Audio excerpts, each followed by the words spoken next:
Ma conversation avec Isabelle Barthes se poursuit sur la pause café. On a bien vu avec le télétravail que tout ce qui est informel dans le travail est essentiel.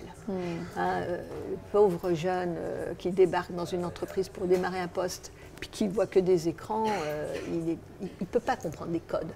Il y a tout ce qui est informel, l'apprentissage, il y a une partie de l'apprentissage est informel. Et les pauses café, elles ont ce rôle de l'informel, mais elles sont clandestines. Une pause café, il y a un côté clandestin, un côté très libre. Voilà, on fait une petite pause, on va à la machine à café, on se permet, on sort du jeu, quoi. Et on va se dire des choses off.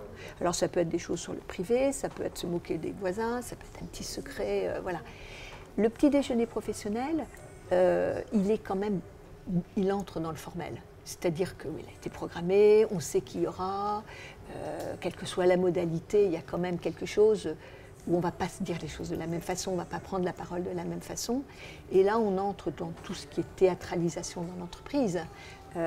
Goffman en a énormément parlé. Voilà, qu'est-ce que je veux dire de moi dans le travail? Et ce que je veux dire de moi, quand c'est off record, c'est peut-être pas la même personne que quand je suis dans une mise en scène qui serait à ce moment-là le petit déjeuner professionnel. Et qu'est-ce que vous pensez des entreprises qui organisent de manière hebdomadaire des petits déjeuners en entreprise? Je pense que ça oblige les gens, des gens qui ne se voient jamais, à se voir, qu'autour justement du croissant ou du verre, il se passe d'autres choses, parce que ça sert de médiateur. Il y a une médiation autour de ça, petite réflexion, du sucre, pas de sucre. Je pense que c'est en effet des moments de socialisation qui sont importants, d'autant plus si avec le télétravail, on n'a plus l'habitude de se voir beaucoup. Donc là, c'est des moments où ça se resserre. On peut aussi utiliser ces moments-là, particulièrement autour de la nourriture, avec des dérivatifs, c'est-à-dire qu'on ne va peut-être pas parler des vraies choses, mais on va quand même se parler. Et ça, je trouve que c'est important. Moi, quand je manageais, j'organisais très régulièrement, en gros, de façon mensuelle, dans tous les services, un moment, une rencontre, en général autour d'un petit déjeuner, parce que c'était plus simple. Et en effet, c'était une autre façon de se parler. Mais l'idée, ce n'était pas de faire une réunion officielle, c'était de dire des choses, mais pas d'une façon officielle, comme avec le PowerPoint qu'on a l'habitude d'avoir dans beaucoup de réunions. Pour revenir à la question, pour moi, ça ne s'oppose pas, ça se complète. Et vous aurez beau faire un petit déjeuner professionnel tous les jours, il y aura toujours des pauses café. Oui, bien sûr. Est-ce que ces moments de convivialité, qu'ils soient formels ou informels, vous ont amené à découvrir autrement des personnes, c'est-à-dire avoir particulièrement plus d'empathie ou de liens? Est-ce qu'il y a un souvenir comme ça qui vous vient dans les différents moments de repas ou de... J'ai vécu des moments de convivialité où en effet, par exemple, c'est clair, je sors d'un grand colloque académique, des collègues que je ne connais que par leurs écrits, sur lesquels je peux avoir d'ailleurs une vision un peu, une représentation pas forcément positive parce qu'on m'a parlé d'eux ou que je les ai vus dans une vidéo. On s'est retrouvés autour d'un cocktail, autour d'un repas, assis à côté et on se découvre. Et des fois, on se dit, tiens, c'est super. Dans ma profession, il y a ce qu'on appelle les repas de thèse. On va aller à des jurys, faire soutenir un doctorant, donc ça prend 3 heures, il faut avoir lu la thèse, c'est un gros boulot. Et avant ou après la soutenance, on déjeune entre collègues. Et très souvent, on ne se connaît pas. Et chaque fois, on se dit, c'était super, on a fait connaissance. Donc ces liens faibles, qui deviennent plus forts, sont des rencontres formidables. Ce qu'il ne faut pas oublier, c'est que, et ça c'est un peu un piège, c'est que tous ces moments de repas peuvent être considérés comme des moments off. Et pour l'avoir vu, l'avoir constaté, vu ou entendu dans des enquêtes que j'ai menées, eh bien, quelquefois on oublie que c'est off. Que c'est off, mais un faux off. Et on peut avoir des comportements, par exemple une soirée où on se met à boire, dire des choses. Et moi j'ai assisté une fois de très près à c'était une femme, une chef d'entreprise, qui amenait volontiers ses équipes dans des moments comme ça. Elle faisait des moments de convivialité, mais où elle observait la façon dont les gens se comportaient. Ouais. Et elle n'est pas la seule. C'est une façon de regarder les gens. Donc c'est le problème aussi de ce off et de ce on, qui peuvent être des vrais pièges. Il ne faut pas oublier, malheureusement, que quand on va déjeuner, faire un cocktail, c'est pour en rester là-dessus, mais ça pourrait être aussi une salle de sport, on reste avec des collègues, des N+1, des N+2, et qu'on ne peut pas tout se permettre. En préparant l'interview, vous m'avez indiqué que c'était mal vu de privilégier la salle de sport au repas en entreprise.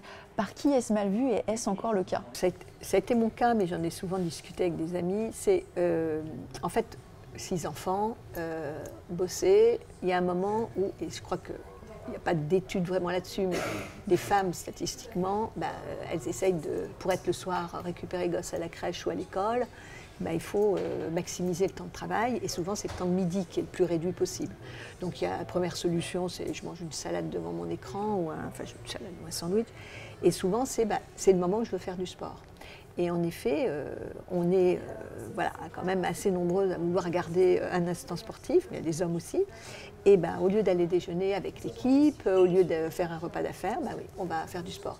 Et on a été nombreux à le constater, souvent on mentait. On disait, j'ai autre chose, j'ai un engagement, j'ai un autre repas, plutôt que de dire, je vais faire du sport. Et je me rappelle toujours d'une amie qui me disait qu'un jour, elle avait menti éhontément en disant, j'ai un repas d'affaires ou je ne sais pas quoi. Et elle était revenue, elle avait été nager. Et en fait, elle avait prévu qu'elle avait les marques du masque de la piscine. Et elle m'avait dit, c'était la honte de ma vie, parce que les gens me regardaient en ricanant. Je ne dis pas que c'est mal vu, mais ce n'est pas complètement encore dans les codes. Je me souviens d'étudiants aussi, ça arrive de temps en temps, des apprentis qui arrivent dans une entreprise. Et puis, il y a un problème d'intégration, on ne sait pas trop pourquoi. Et de temps en temps, pas tout le temps, ils n'ont pas compris qu'au lieu, par exemple, d'aller faire du sport ou autre chose, on attendait d'eux, mais sans leur dire qu'il fallait aller déjeuner avec l'équipe. Et du coup, c'est ces fameux codes non dits, autour du repas en l'occurrence, qui font qu'on ne va peut-être pas être complètement dans le groupe. Voilà. Les choses évoluent aussi. Et c'est vrai que quand on regarde d'autres pays, je parlais des pays du Nord, où les pratiques de manger un mini sandwich et de faire du sport, elles sont beaucoup plus communes que chez nous. Mais alors comment dans ces pays-là, ils maintiennent une cohésion d'équipe? Est-ce que c'est un sujet pour eux ou pas du tout? Je ne suis pas savante là-dessus, mais je pense qu'en effet, ils ont d'autres moyens, peut-être plus formels, un autre rapport peut-être aux heures de travail aussi. Les pays du Nord, on termine souvent très tôt.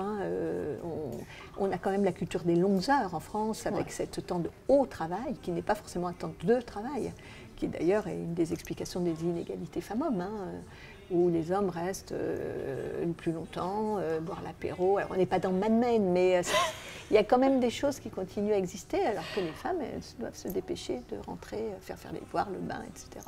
Si vous aviez les 3 meilleurs mensonges pour fuir un repas d'affaires, ce serait quoi? Ou un repas en entreprise? Déjà dire qu'on en a un autre, ailleurs. Je pense que c'est la meilleure des choses. Ce que je proposais ou que je propose des fois, c'est une alternative type justement un café le matin ou un verre le soir. C'était le cas hier. On se fait un petit déj, un petit peu tôt dans un café, voilà.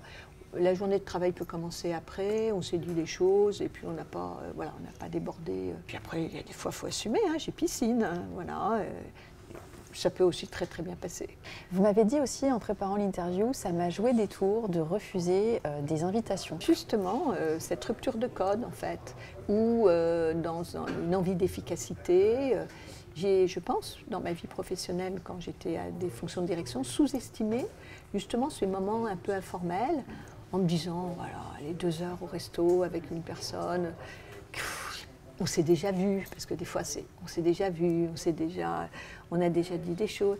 Et en fait, le fait est privilégié plutôt en contrepartie à un rendez-vous plus formel, on se dira les mêmes choses de façon plus efficace. Et j'ai sous-estimé justement ce côté diplomatie, on va dire, approche, qu'attendaient les gens et qu'ils aiment. Voilà, il y a encore beaucoup de gens, ça m'arrive très régulièrement, ça sera le cas demain. Les repas, et puis le petit verre de rouge, le petit verre de blanc. En France, je ne sais pas comment ils font pour travailler l'après-midi. Très honnêtement, moi, je ferais la sieste. Mais c'est encore très, très dans les mœurs. Et du coup, on n'a pas peut-être cette approche un peu différente de la personne, qui reste figée sur des représentations, qui l'interprète peut-être comme quelqu'un qui ne veut pas partager avec moi des moments de ce type. Et je pense que j'ai fait des erreurs à ce niveau-là.